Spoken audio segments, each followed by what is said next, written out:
Sawyer, under you at Lubbock Coronado, 11,302 passing yards, and you were there for all 11,302 of them. What do the Baylor Bears, just general, before we even get to the Utah game, what do the Baylor Bears have in one Sawyer Robertson? I think they got probably one of the best players in the nation. He's a total package. You get 6'4", 220 that has, that makes all the decisions. But what they don't understand is how good of a human being he is and how great of a leader he is. And the kids all gravitated to him. He's not going to make excuses. And, there's a reason Mike Leach wanted him, and there's a reason all these other guys wanted him. He's a really, really good football player. I'm just excited he's finally going to get his opportunity to showcase what everybody in the Panhandle of Texas already knows. When did he first come on your radar? Was he still really young, and when did you kind of first see him and realize, hey, we may have something special here? I hope you got enough time in this segment. First of all, his dad played for my dad. His dad was the number one draft pick in the Major League Baseball draft, but he's also one of the highest-rated safeties in the state of Texas. He signed with Tech, but he's probably going to go Oklahoma or Miami. And he would light you up. His uncle was in my class, and so I've known the family forever. And his aunt is a Lady Raider, and then won 3 state championships at Plainview on the girls basketball team. And now she's the head coach at Angelo State. So I've known the family my whole life. And when I was in Lubbock, he was at a private school playing offensive tackle, and he convinced his mother that he needed to come and play football. And we were having a lot of success throwing the ball around. The quarterback in front of him threw for over 10,000 yards. I think broke Kyler Murray's record.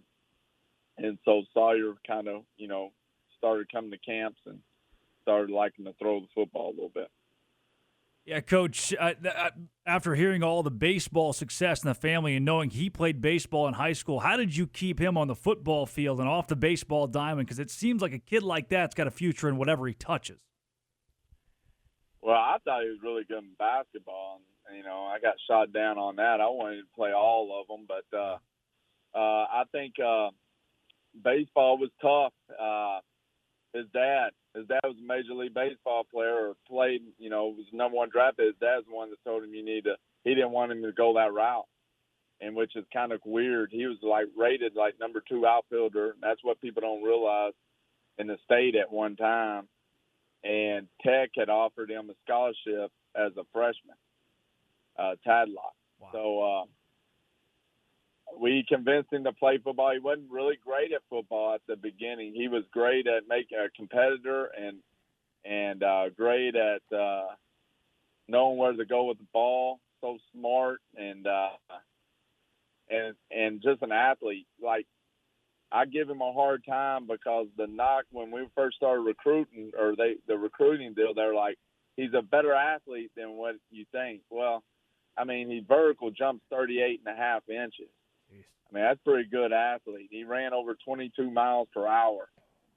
That's elite level at 6'4", 220. Yeah. And people underestimate how athletic he is for some odd reason. But I started taking him every trip we had. So in the 8th grade, he was our ball boy. He made every trip. I got him out of class, which was a bonus. And he rode with us all the way and went to every game. And I even brought some of his friends to make sure he felt comfortable. So we knew what we had, and all the coaches knew what he had. He did not play it down to JV football. He went with varsity. He played his backup quarterback as a freshman. I put him on every special team. Got killed a couple of special teams, which is pretty comical. And but his sophomore year, he probably we weren't very good, and he ended up winning 10 games, and he just started blossoming to being a great quarterback. And that's kind of what I told him. My message to him the other day was, hey, I don't want to hear about how, you're hearing all this noise about nobody, the offensive line can't block or something like that from this. There's no excuse. You've already played with the offensive line that couldn't block. Yeah. And you won 10 games. All right, so you know what? Make them better. And that's what Sawyer will do. He won't let you talk about his teammates. He's going to make them better. And, I hope they give him a little bit of time. But once they realize what they got, I think he'll be an NFL football player, in my opinion. What was that breakthrough, that first breakthrough moment for Sawyer? Talking to Seth Parr, the Anna football coach who had Sawyer Robertson when he was at Lubbock Coronado. What was Seth that sophomore year where it confirmed everything you had hoped? This kid's going to be special. Do you remember a game or anything that stands out in your mind, or a moment when you said, "Okay, he's going to be able to do this"? Well, the sophomore year we won 10 games. We did have a receiver that TCU, and they worked really good together. We won the 7-on-7 constellation deal in A&M. He went the whole deal. That kind of was an aha moment as well. His junior year, we were 7-5, and that was the worst year we've had. But there were times it just happened just like it did last week. We went for it on 4th and 1 on the -20. And I knew we couldn't stop anybody. We had to get the first down. We get the first down. We're probably going to win a district championship. I run quarterback draw, just like what happened the other day. He breaks free, and we fumble. He fumbles switching hands. That's the only fumble he's ever had. And I could tell how it affected him, but I watched the teammates, and the teammates all rose. Never, not one person could ever say anything bad about him, because everybody respected how he worked, and they knew, that's the first kid that I've ever seen that, worked so hard that he got to pass on anything. It didn't matter, it didn't matter, because he was one of them. And we had a locker room full of characters, and every one of them responded to him. Hey, Coach, looking at a Baylor program that obviously is down after a loss to Texas State, now going into a game against Utah, it's a top 15 program coming to town.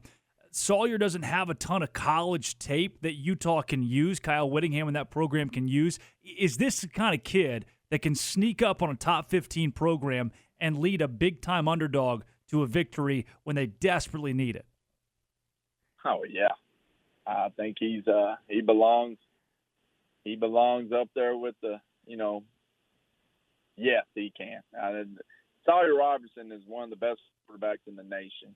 And he's going, I know everybody thinks I'm, when you say that, but yeah, he is. And Baylor's got him a steal. And I was shocked when this whole recruiting process started happening, when Coach Leach passed and all this started again.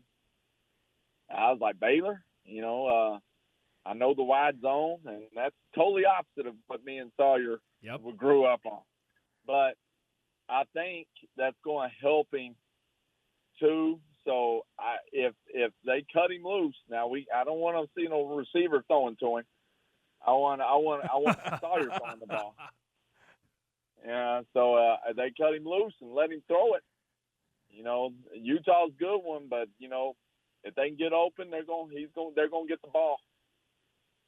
Yeah, that off the field you mentioned, they said that when he first showed up, some of his tight ends were talking about him and said, like, it didn't take long where, like, he was already leading the Bible study in the spring. He really does seem like a gifted, natural leader. Was that just something that just was extremely natural to him? Did he grow into that, or did you it sounds like you kind of saw that in him right away as a kid? He led me. He made me a better person. We didn't have an FCA program too much. He created our own like I asked him to, and we called it touchdown for Jesus. And I had 2 kids, and they would get up and they would lead a group of people. And we wanted to keep it a secret. I didn't want anybody to know. I just wanted to be from the heart to see what they did. And he took usually to get people to come up there, we showed up to workout around 6 in the morning at Lubbock Coronado. On their Friday, that was their day off. They got to come in at 8. Well, he was doing this touchdowns with Jesus, and he got teenagers to come up at 7 a.m. to go through there. And that doesn't happen every day. Yeah. Coach, but I've never heard the kids say a cuss word. Wow. Never in my life. He swears up and down he's never said a cuss word. I've seen a couple when he threw a ball across his body. I had a couple that flew out. Oh, Coach, revealing some secrets here.